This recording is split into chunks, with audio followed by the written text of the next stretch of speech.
6 जजेस ने खत लिखा और इस पर कल हुकूमत ने एक्शन लिया है और इंक्वायरी कमीशन तश्कील देने का फैसला किया है, जिसकी सरबराही रिटायर्ड जज करेंगे। आपके ख्याल में क्या ये फैसला दुरुस्त है? हूँ बिल्कुल गलत है और ये फैसला जो है ये उन जजेस के बिल्कुल खिलाफ है और वो जानबूझकर जो कुछ किया है इंटेलिजेंस एजेंसीज ने उनको छुपाने के लिए उनको रास्ता देने के लिए इस किस्म का फैसला किया गया है। जो लॉ मिनिस्टर आजम नजीर तारर साहब, उन्होंने प्रेस कॉन्फ्रेंस की, फिर वो शाहजेब खानजादा साहब के प्रोग्राम में आए, बड़ा तफसील से उन्होंने बताया कि सुप्रीम कोर्ट का फुल कोर्ट इजलास हुआ था जिसमें ये फैसला किया गया। फिर उन्होंने रिक्वेस्ट की कि वजीर आजम से मुलाकात करनी और ये प्रपोज वहां से हुआ कि रिटायर्ड जज की सरबराही में कमीशन बनाया जाए। तो सुप्रीम कोर्ट ने आपके ख्याल में ये फैसला क्यों किया होगा फुल कोर्ट? मैं आजम नजीर तारर के किसी बयान पर यकीन नहीं रखता, मैं उसके किसी बयान पर को मानने को तैयार नहीं। लेकिन मुझे यकीन है कि जो बात वो कह रहा है वो बिल्कुल बेबुनियाद और गलत है। लेकिन जो हामिद खान साहब, सुप्रीम कोर्ट का अपना जो एलामिया आया है उसमें भी इस कमीशन को इंडोर्स किया गया है और उसमें कहा गया है कि हमने वजीर आजम से दरख्वास्त की, मुलाकात की और हमने प्रपोज किया कि एक कमीशन बनाया जाए रिटायर्ड जज की सरबराही में। तो सुप्रीम कोर्ट के एलामिया में भी इसका जिक्र है। मैं समझता हूँ अगर सुप्रीम कोर्ट ने ये किया है तो उन्होंने एक तारीखी गलती की है जिसका सारी जुडिशरी भुगतेगी। अगर सुप्रीम कोर्ट इस वक्त इस किस्म की कोई भी कार्रवाई कराते हैं तो वो अदलिया के लिए एक बहुत ही खतरनाक सूरत हाल पैदा करेगी।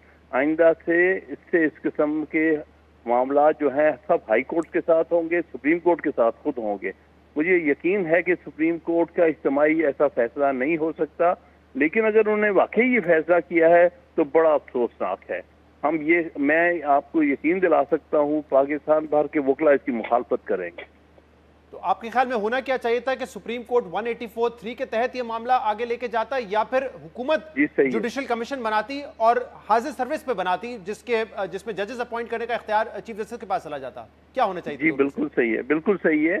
उनके पास ऑप्शन ये था कि या तो सुओ मोटो लेके और लेना चाहिए थे। इससे ज्यादा अहम चीज बुनियादी हकूक की तलब करने की क्या हो सकती है कि अदलिया को धमकियां दी जाएं जिन्होंने लोगों को बुनियादी हकूक की तहफ़्फ़ुज़ करना है, उन्हीं को धमकियां दे के उनसे गलत काम कराने की कोशिश की जाए। इससे बढ़कर बुनियादी हकूक की खिलाफवर्जी क्या हो सकती है? लिहाजा ये मैं समझता हूँ कि सुप्रीम कोर्ट या चीफ जस्टिस का फर्ज था कि उन्हें आर्टिकल 184(3) के तहत सुओ मोटो लेनी चाहिए थी। अब वज़ीर आज़म को बुलाने की, उनसे बात करने की क्या जरूरत थी? वो तो उन पर तो इल्जाम है, चीफ एग्जेक्टिव, क्योंकि एग्जेक्टिव ये जो इंटेलिजेंस एजेंसियां हैं एग्जेक्टिव ब्रांच के तहत होती हैं और अगर एग्जेक्टिव ब्रांच के तहत हैं तो फिर एग्जेक्टिव को बुलाना और उससे बात करनी तो नहीं बनती, बल्कि उसको समन करना चाहिए और उससे पूछना चाहिए कि बताओ तुम्हारे मातहत एजेंसियां क्या काम कर रही हैं, क्यों ये जजेस को धमकाने की कोशिश कर रही हैं। मैं खुद हैरान हूँ सुप्रीम कोर्ट इस कदर क्यों ढील दे रही है उनको इन सब। लेकिन हामिद खान साहब जरा बताइए, अगर आप कहते हैं कि सुओ मोटो लेना चाहिए था सुप्रीम कोर्ट को, तो स्कोप क्या होता है एग्जैक्टली? केस कैसे आगे बढ़ता, किस चीज पे इंक्वायरी होती? क्योंकि जो खत हमारे सामने आया है उसमें तो 6 जजेस ने ये कहा है कि सुप्रीम जुडिशल काउंसिल हमें ये बताए कि अगर हमें कोई धमकी मिलती है, हमारे साथ इस तरह का सलूक होता है, तो फिर उसमें हमारा क्या रिएक्शन होना चाहिए, हमें किस तरीके से उस पर लाइमल देना चाहिए। उन्होंने तो ये बात मांगी और वो खुद ये कह रहे हैं कि हमारे पास हर चीज को कि सबूत नहीं होते, एविडेंस नहीं होते। तो फिर ऐसे में सुप्रीम कोर्ट अगर ये सुओ मोटो लेता तो कार्रवाई कैसे आगे बढ़ती?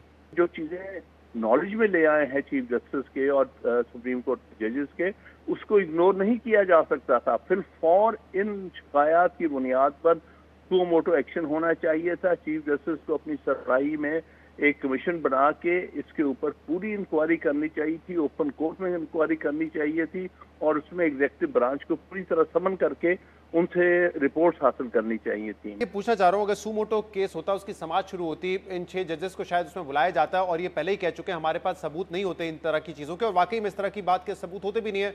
शौकत अजीज सिद्दीकी साहब का आपने खुद मामला लड़ा, उन्होंने कहा मेरे घर आके धमकी दी थी, लेकिन जाहिर सी बात है इस बात का कोई सबूत नहीं होता। तो फिर ये मामला कैसे आगे बढ़ता है? और दूसरी तरफ एग्जीक्यूटिव ब्रांच अगर डिनाई कर देती कि नहीं हमारी तरफ से तो किसी ने दबाव डाला नहीं है, तो फिर ये कहाँ होता? फिर तो ये बात देखिए इंक्वायरी होती ना, तो वो भी तो एग्जीक्यूटिव ब्रांच पे जाती, वो भी एग्जीक्यूटिव ब्रांच ही करती। नहीं वो जुडिशरी करती, जुडिशियल ऑफिसर्स करते और एग्जेक्टिव को समन कर सकते थे और उनसे सारे सबूत हासिल कर सकते थे। जबकि एक जज ने ये कहा कि उनके ब्रदर इन लॉ को उन्होंने जाके शॉक्स दिए हैं, तो इसकी बिल्कुल हो सकती थी इंक्वायरी, पता करते कौन मुलव्वस थे, किसने ये काम किया, किसने उनको उठाया, क्यों उठाया।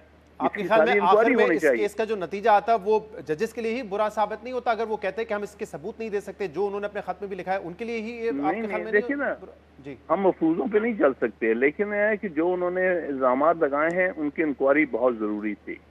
जो भी उसके नतीजा निकलता, अच्छा या बुरा, जो भी कमीशन बने, चाहे वो हाजिर सर्विस के अंडर हो या फिर वो रिटायर्ड जज हो, ये होना तो जो 2017 का एक्ट है उसके तहत हुकूमत ने बनाने।